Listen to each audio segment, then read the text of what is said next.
Hello दोस्तों, मैं हूँ पूर्णिमा और आप देख रहे हो मेरा चैनल शक्ति। आज का हमारा टॉपिक है भादवे की चौथ माता की कथा का।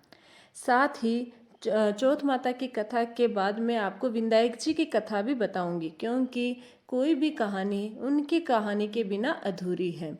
तो वीडियो शुरू करने से पहले गणेश जी महाराज को याद करना अत्यंत आवश्यक है। तो बोलिए गणेश जी महाराज की जय। अब शुरू करते हैं भादवे की चौथ माता की कहानी का। एक बार एक शहर में एक व्यापारी रहता था। व्यापारी बहुत ही आलसी किस्म का इंसान था। उसके पास उसके दादा परदादा की कमाई हुई दौलत उसको विरासत में मिली थी, जिसके कारण वह व्यापारी कोई काम धंधा नहीं किया करता था और उन्हीं पैसों से अय्याशी किया करता था और अपने सारे मजे किया करता था। व्यापारी का एक बेटा था जो व्यापारी की तरह बहुत आलसी और मक्कार था। उसने अपने बेटे का विवाह एक अच्छी सुंदर और सुशील कन्या से किया था। विवाह होने के बाद भी व्यापारी का बेटा कुछ नहीं करता था। वह घर पर आलसी बना पड़ा रहता था। व्यापारी और उसका बेटा दोनों घर पर ही रहते थे और विरासत में मिली दौलत को उड़ाया करते थे और अपनी जिंदगी के मजे लिया करते थे और अपनी जिंदगी जी रहे थे। व्यापारी के बेटे की पत्नी जब भी बाहर कूड़ा फेंकने के लिए जाती थी, तब उससे उसके पड़ोस में रहने वाली महिला उससे पूछती थी, आज तुमने खाने में क्या खाया? अपनी पड़ोसी महिला की बात सुनकर व्यापारी के बेटे की पत्नी उस महिला से कहती, मैंने आज खाने में ठंडी ठंडी और बासी रोटी खाई, और यह बोलकर अंदर आ गई। जब भी व्यापारी के लड़के की पत्नी कूड़ा फेंकने बाहर आती थी, पड़ोस में रहने वाली महिला उससे रोज यही पूछने लगी। व्यापारी की बहू बस यही जवाब देती। एक दिन अचानक से जब व्यापारी के लड़के की पत्नी कूड़ा फेंकने के लिए बाहर आई, तब पड़ोस में रहने वाली महिला ने जब उससे पूछा कि आज तुमने खाने में क्या खाया, तब उसने बोला कि ठंडी ठंडी बासी रोटी खाई। तो यह बात व्यापारी के बेटे ने सुन ली, जिसके बाद व्यापारी का बेटा अपनी माँ के पास और उससे कहने लगा कि माँ, तुम तो हम लोगों को रोज़ खाना गर्म करके ही खिलाती हो, लेकिन मेरी पत्नी बाहर जाकर पड़ोस में रहने वाली महिला से बोलती है कि उसने आज ठंडी और बासी रोटी खाई है। लेकिन मेरी पत्नी ऐसा क्यों बोलती है? लड़के की माँ ने कहा कि बेटा, मैं तुम लोगों के सामने ही गर्म खाना तुम लोगों को खिलाती हूँ, पता नहीं तुम्हारी पत्नी ऐसा क्यों बोलती है। तब लड़के की माँ ने कहा, अगर तुमको मेरी बातों पर भरोसा नहीं है तो कल तुम खुद ही देख लेना कि मैं कैसा खाना तुम सभी को खिलाती हूँ और तुम्हारी पत्नी को देती हूँ। लड़के ने कहा, ठीक है। व्यापारी के लड़के ने सच्चाई जानने के लिए एक नाटक किया। उसने अपनी तबीयत खराब होने का नाटक करने लगा। वह पलंग में जाकर चादर ओढ़कर लेट गया और चादर में चुप कर रहकर सब कुछ देखने लगा। और जब लड़के की माँ ने सभी को खाना परोसा, तब उसने देखा कि मेरी माँ ने तो गर्म खाना ही मेरी पत्नी को खिलाया। मेरी माँ तो एकदम सत्य बोल रही है।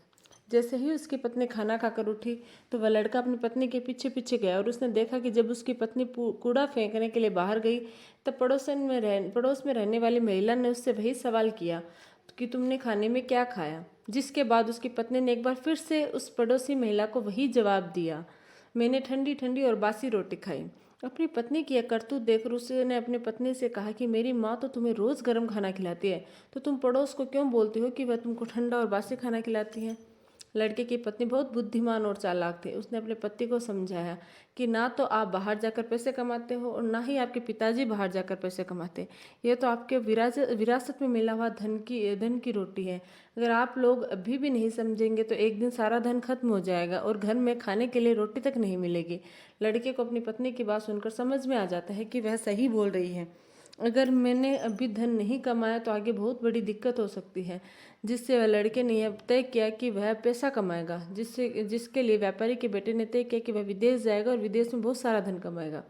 व्यापारी का बेटा धन कमाने के लिए विदेश चला जाता है। अपनी पत्नी के विदेश जाने के बाद उसकी पत्नी 12 महीने के लिए भादवे की चौथ माता का व्रत रखने लगी और धीरे धीरे 12 महीने गुजरते जाते हैं। तब चौथ माता और विनायक जी ने उसकी पत्नी की व्रत रखने और पूजा करने से खुश हो जाते हैं। जिसके बाद चौथ माता और विनायक जी ये तय करते हैं कि अब इन कन्या को इसके पति से मिलवा देना चाहिए, क्योंकि 12 महीने गुजर चुके हैं। जिसके बाद चौथ माता और विनायक जी एक बार जब व्यापारी का बेटा विदेश में अपने घर में गहरी नींद में सो रहा था, तब उसने सपने में जाकर चौथ माता ने कहा कि तुम अपने घर चले जाओ, तुम्हारी पत्नी तुमको बहुत याद कर रही है और वह तुम्हारा इंतजार कर रही है। जिसके बाद लड़के ने चौथ माता से कहा कि मैं यहाँ से कैसे जा सकता हूँ, मेरा यहाँ पर बहुत सारा व्यापार फैला हुआ है और मेरे जाने के बाद उस व्यापार को कौन देखेगा। चौथ माता ने लड़के से कहा कि तुम चिंता मत करो, कल तुम सुबह एक दिए को जलाकर उसको लेकर अपने साथ बैठ जाना। जिस जिन लोगों को तुमको पैसा देना है वह तुमको पैसे दे जाएंगे, और जिन जिन लोगों को तुम्हें पैसा देना है वह तुमसे पैसा ले जाएंगे, और इस प्रकार से तुम्हारा सारा व्यापार एक ही दिन में सिमट जाएगा। व्यापारी के लड़के ने चौथ माता की बात मानकर अगले दिन वैसा ही किया जैसा चौथ माता ने उससे करने के लिए कहा था। उसने अपने हाथ में सूरज दीपक जलाकर बैठ गया। जिसके बाद व्यापारी आए, उसको पैसा दे गए, और जिसको उससे पैसा देना था वह उससे पैसा ले गए, और व्यापारी के लड़के का व्यापार एक ही दिन में सिमट गया। जिसके बाद व्यापारी का बेटा अपने घर जाने के लिए निकल पड़ा। थोड़ी दूर चलने के बाद जब व्यापारी का बेटा आधे रास्ते पहुंच गया था, तब उसके रास्ते में एक सांप दिखाई दिया।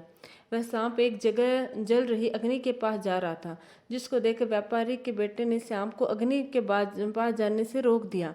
व्यापारी के बेटे के ऐसे करने के बाद वह सांप बहुत क्रोधित हो गया।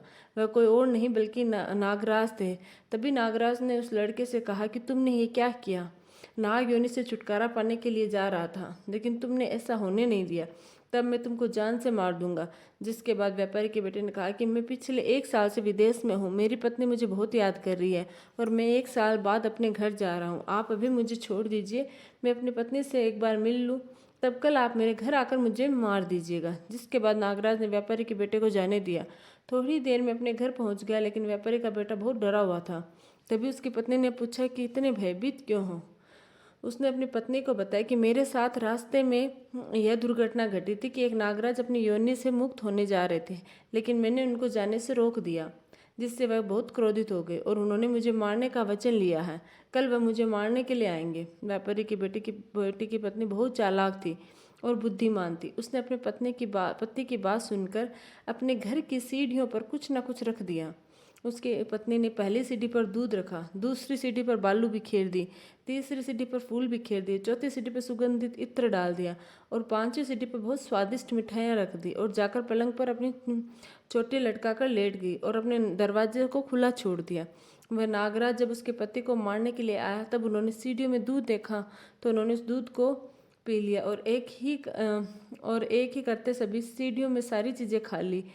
तब उन्होंने बोला कि व्यापारी, तुमने मुझे बहुत प्रसन्न किया है, लेकिन मैंने तुमको वचन दिया है कि मैं तुमको मारूंगा जरूर। अब मैं कुछ नहीं कर सकता, मैं अपने वचन से बंधा हुआ हूँ। जिसके बाद नागराज व्यापारी के बेटे को मारने के लिए 7 सीढ़ियाँ पार करके उसके कमरे के पास जाने लगे। तब वहाँ पर चौथ माता और विंदायक जी ने आकर उस नागराज को अपनी तलवार से काट काट कर चारों तरफ फेंक दिया, और जिसके बाद नागराज का एक हिस्सा लड़के के जूते में चला गया।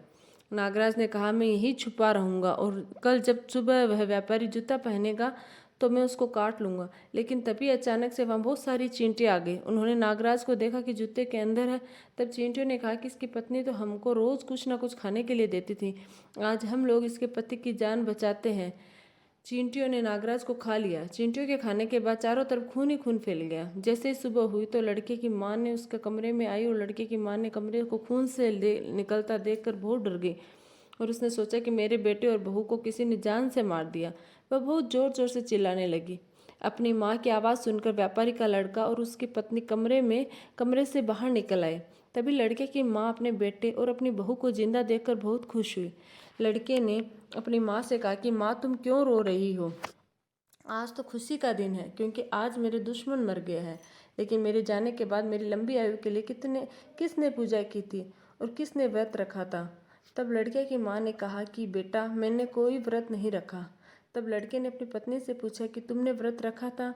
तब उसकी पत्नी ने कहा कि हाँ जी, मैंने आपके जाने के बाद 12 महीने की चौथ माता की पूजा की थी और उनका व्रत रखा था। उन्हीं ने आपकी जान बचाई। तभी लड़के की माँ ने लड़के से कहा कि मैं तो तुम्हारी पत्नी को रोज़ खाना देने जाती थी, तब इसने 12 महीने व्रत कैसे रख लिया? तुम्हारी पत्नी झूठ बोल रही है, मैं रोज़ उसको खाने के लिए 4 रोटी देती थी, तो यह मैं कैसे मान लूँ कि तुम्हारी पत्नी ने व्रत रखा था? तब लड़के की पत्नी ने बताया कि माटी में एक रोटी गाय माता को खिलाती थी, और एक रोटी जमीन में गाड़ देती थी, और एक रोटी मेहतरानी को दे देती थी, और बची हुई रोटी रात में चंद्रमा को अर्घ देकर खाती थी। लेकिन तब भी लड़की की माँ ने कहा, मैं तेरी बातों पर विश्वास कैसे करूं? जिसके बाद लड़के की पत्नी ने कहा कि माँ जी, आप गया माता से पूछ लो।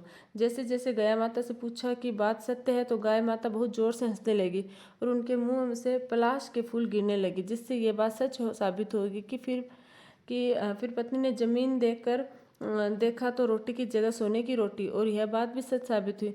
फिर लड़के को पत्नी ने मेहतरानी से पूछा कि उन्होंने हाँ कर दिया, यह बात भी सच साबित हुई।